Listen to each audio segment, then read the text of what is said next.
மதுரை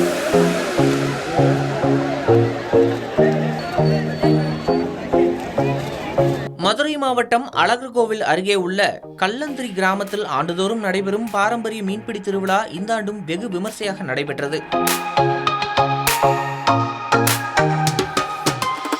5 கோவில் முத்தன் கோவிலுக்கு பாத்தியப்பட்ட கண்மாயில் நடைபெற்ற இந்த திருவிழாவில் ஆயிரக்கணக்கான பொதுமக்கள் ஆர்வமுடன் கலந்து கொண்டு பாரம்பரிய முறையில் மீன்பிடித்து மகிழ்ந்தனர். கிராம மக்கள் மட்டுமின்றி சுற்று வட்டார மாவட்டங்களைச் சேர்ந்தவர்களும் அதிகாலை முதலே திரண்டதால் கண்மாய் பகுதி முழுவதும் திருவிழா கோலமாக காட்சியளித்தது. மீன்பிடி திருவிழா நடைபெறும் தேதி முன்கூட்டியே அறிவிக்கப்பட்டிருந்த நிலையில் மதுரை, சிவகங்கை, திண்டுக்கல் உள்ளிட்ட பல்வேறு மாவட்டங்களிலிருந்து மக்கள் குடும்பத்துடன் வந்து கண்மாய் கரையில் குவிந்தனர். இந்த கண்மாயில் வருடந்தோறும் மீன் குஞ்சுகள் விடப்படும் பழக்கம் இருந்து வருவதால் திருவிழா நாளில் அதிகளவில் நாட்டு வகை மீன்கள் கிடைப்பது குறிப்பிடத்தக்கது. இதனால் ஆண்டுதோறும் இந்த திருவிழாவிற்கு மக்கள் ஆர்வத்துடன் வருகை தருகின்றனர். இந்த கம்மாயில வருஷம் மீன்களை குஞ்சுகளை நேர்த்திக்கடனுக்காக வாங்கி விட்டு வருஷம் ஒரு தடவை சாமி கள்ளழகர் வந்து ஆற்றுக்கு போயிட்டு மலைக்கு திரும்பின பிறகு சித்திரை மாத கடைசியிலோ அல்லது வைகாசி முதல் வாரத்தில் இந்த கம்மாயை அழிய விடுறது எங்களுக்கு பழக்கம். திருவிழாவையொட்டி கிராம முக்கியஸ்தர்கள் மற்றும் கோவில் நிர்வாகிகள் முதலில் 5 கோவில் முத்தன் கோவிலில் சிறப்பு பூஜைகள் நடத்தினர்.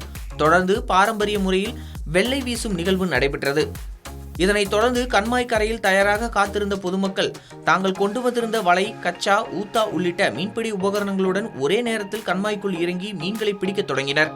மக்கள் ஆர்வத்துடன் மீன்பிடித்த காட்சி அங்கு திருவிழா சூழலை ஏற்படுத்தியது.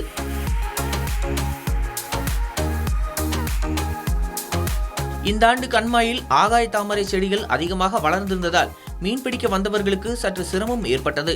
இருந்தபோதிலும் பொதுமக்கள் உற்சாகத்துடன் தண்ணீருக்குள் இறங்கி பல்வேறு வகையான மீன்களை பிடித்தனர். ஆகாய தாமரை இருந்ததுனால சரியான மீன்களை அவங்க இன்னும் மீன் இருக்கு, நிறையா இருக்கு. பெரிய 2.5 கிலோ 3 கிலோ மீன்லாம் இருக்கு. அதை பிடிக்கிறதுக்கான வாய்ப்பு கம்மியா இருக்கு. குறிப்பாக 2 கிலோ முதல் 10 கிலோ வரையிலான பெரிய நாட்டு மீன்கள் கிடைத்ததால் பொதுமக்கள் மகிழ்ச்சி அடைந்தனர். பலர் தாங்கள் பிடித்த மீன்களை தோளில் சுமந்தும் கைகளில் தூக்கியும் உற்சாகமாக எடுத்து சென்றனர்.